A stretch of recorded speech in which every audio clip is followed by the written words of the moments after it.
Alhamdulillahirabbil alamin wassalatu wassalamu ala sayyidina Muhammadin wa ala alihi wa sahbihi ajma'in amma ba'd.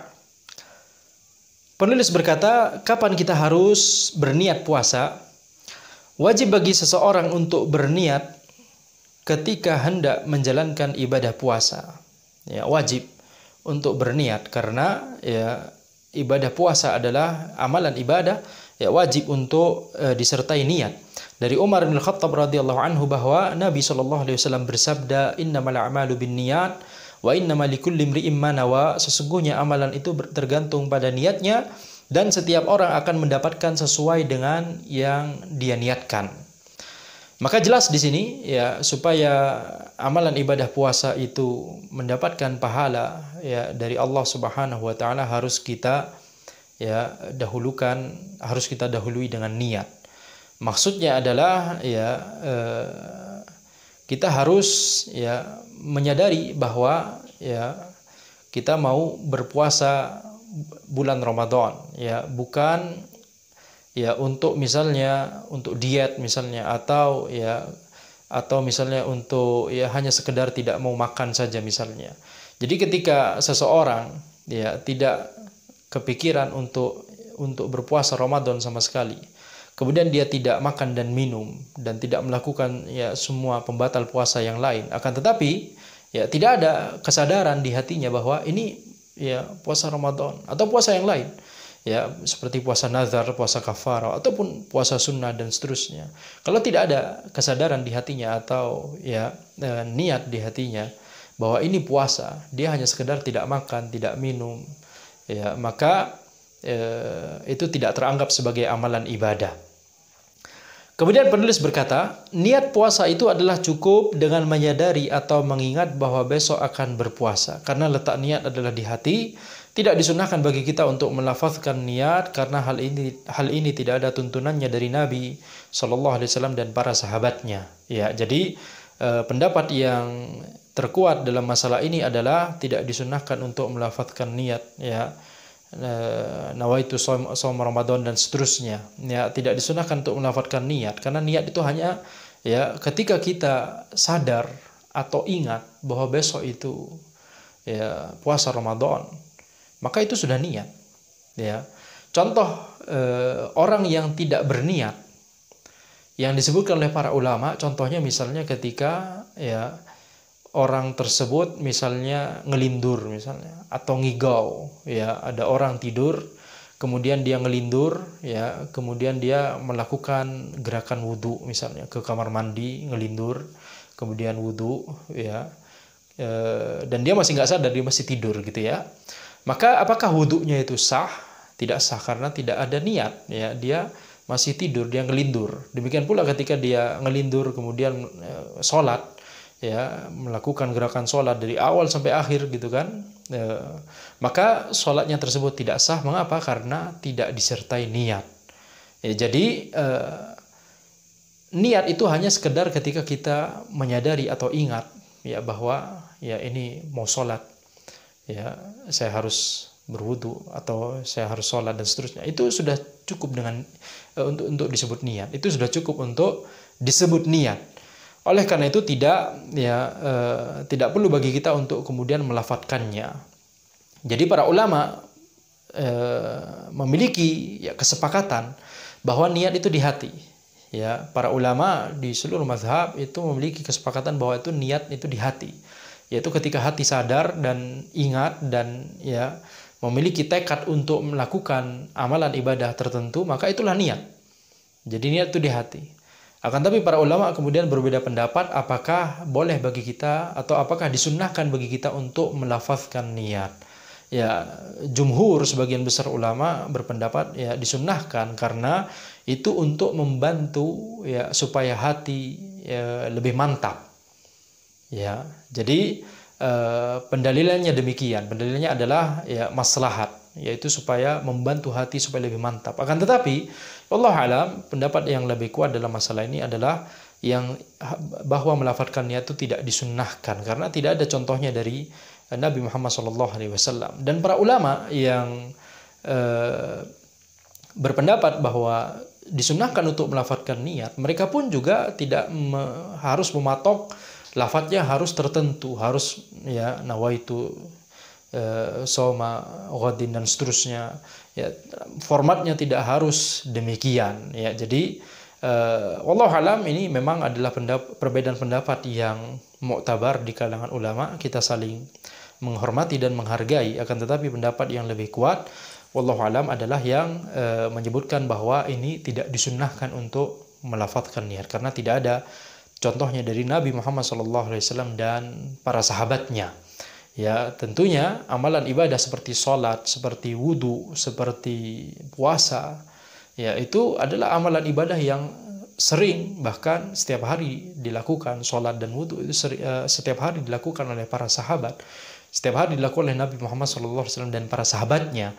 Ketika itu ya tidak ada riwayat sama sekali yang menunjukkan bahwa mereka ya menyunnahkan, mereka menganggap bahwa melafadzkan niat itu sunnah, maka ya lebih baik kita hindari.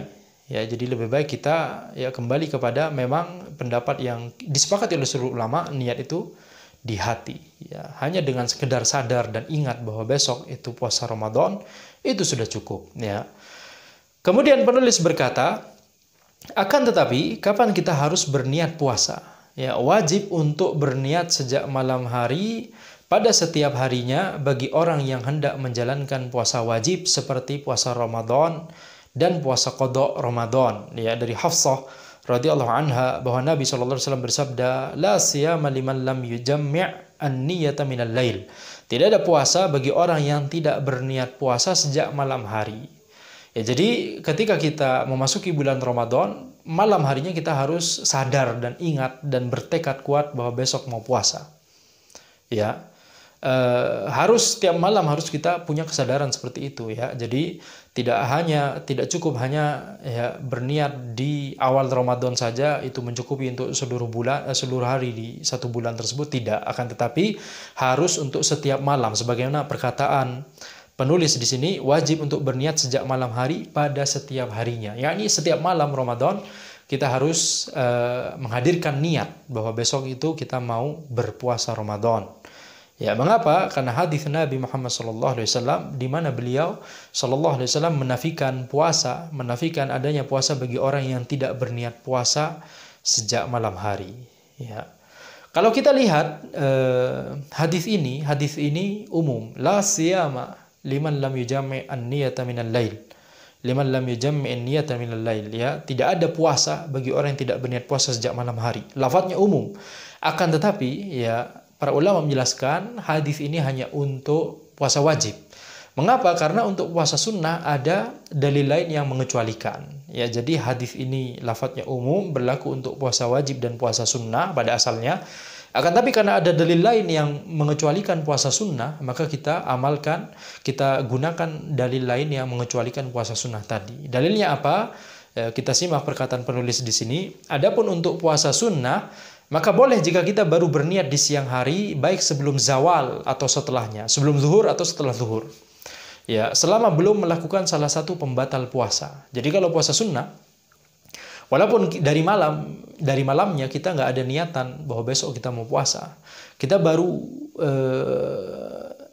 bertekad untuk mau puasa sunnah itu di siang hari, baik sebelum zuhur ataupun setelah zuhur, gitu ya, tidak masalah. Ya, selama belum melakukan salah satu pembatal puasa, belum makan, belum minum. Adapun kalau sudah makan, kenyang, sama minum, sarapan tadi sudah kenyang, baru jam 10, jam 11 niat puasa sunnah, maka ini tidak sah puasa sunnahnya, ya. Jadi syaratnya selama belum melakukan salah satu pembatal puasa. Maka boleh bagi dia untuk baru punya niat untuk puasa sunnah di tengah siang, baik sebelum zuhur atau setelah zuhur, tidak masalah. Dalilnya apa? Ya, dalilnya adalah hadis Nabi Muhammad SAW yang disebutkan oleh Aisyah radhiyallahu anha, di mana beliau berkata, dakhala alayya Nabi SAW dzata yaumin, faqala hal 'indakum syai'? Faqulna la, qala fa inni idzan shaim. Pada suatu hari Nabi SAW masuk ke rumahku lalu bertanya, apakah engkau memiliki sesuatu untuk dimakan? Maka aku menjawab tidak. Beliau lalu bersabda, maka aku berpuasa. Ya, jadi ini menunjukkan bahwa ya Nabi Muhammad SAW baru menghadirkan niat puasa sunnah itu di tengah siang.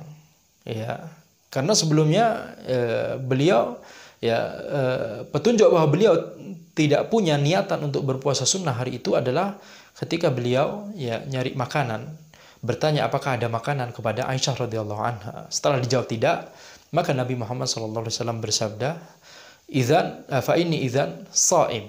Ya, maka aku berpuasa. Ya, jadi inilah dalil yang mengecualikan puasa sunnah dari dalil yang umum tadi, ya, yang menyebutkan bahwa tidak ada puasa, ya, tidak sah puasa seseorang, ya, baik itu hukum asalnya baik itu puasa wajib ataupun puasa sunnah, karena di sini lafadznya cuma menyebutkan siam. Tidak ada puasa bagi orang yang tidak berniat puasa sejak malam hari. Ya, jadi kita simpulkan di sini ya bahwa puasa wajib niatnya harus sejak malamnya, sedangkan puasa sunnah itu boleh di tengah siang. Ya,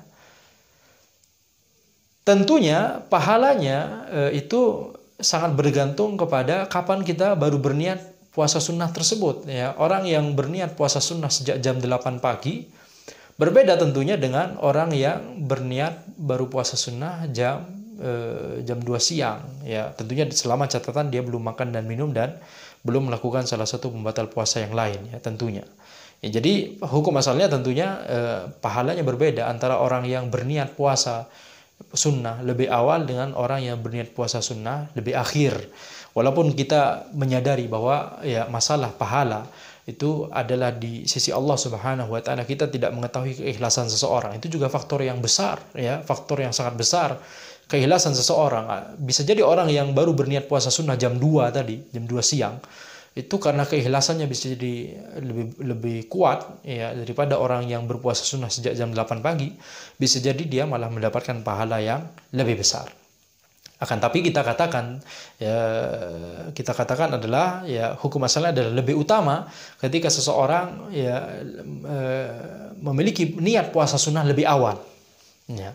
Kemudian penulis berkata, jika seseorang membatalkan niat puasanya, maka puasanya batal pada kasus puasa wajib. Ya, jadi tidak boleh ketika kita puasa wajib, puasa Ramadan atau qadha puasa Ramadan atau puasa nazar atau puasa kafarah. Ya, pada kasus kita mungkin ya yang lebih dekat puasa Ramadan, tidak boleh ketika di tengah siang di bulan Ramadan, kemudian kita bertekad, udahlah, aku batalkan aja puasa ini. Ya, tidak boleh. Mengapa? Karena itu sama saja membatalkan niat puasa kita beneran batal. Ya, itu untuk puasa wajib. Akan tapi pada kasus puasa sunnah, ya, maka puasanya tidak batal sampai dia melakukan salah satu pembatal puasa seperti makan dan minum. Jika dia tidak melakukan salah satu pembatal puasa, lalu dia bertekad untuk melanjutkan kembali puasa sunnahnya tersebut, maka puasanya sah dan terhitung sejak niatnya yang kedua. Apa maksud dari paragraf ini? Ya, maksudnya adalah ketika orang puasa sunnah, kita bayangkan ada orang melakukan puasa sunnah, kemudian di tengah siang dia membatalkan puasanya, batalkan niatnya. Ya, jadi ketika dia membatalkan niatnya, maka dia masih punya kesempatan untuk melanjutkan puasa sunnahnya tadi. Dengan cara apa? Dengan cara berniat kembali, ya, karena dia belum melakukan salah satu pembatal puasa seperti makan, minum, jima dan yang lainnya. Ya, jadi boleh bagi dia dan bisa bagi dia untuk melanjutkan kembali puasa sunnahnya tersebut dengan cara apa? Bertekad kembali. Ya, bertekad kembali, maka puasanya sah dan terhitung sejak niatnya yang kedua. Ya, maka ini diantara perincian masalah niat pada puasa Ramadan dan puasa yang lainnya, puasa wajib yang lainnya, dan bahkan juga untuk puasa sunnah. Ya, insya Allah kita akan lanjutkan pembahasan buku ini di pertemuan berikutnya.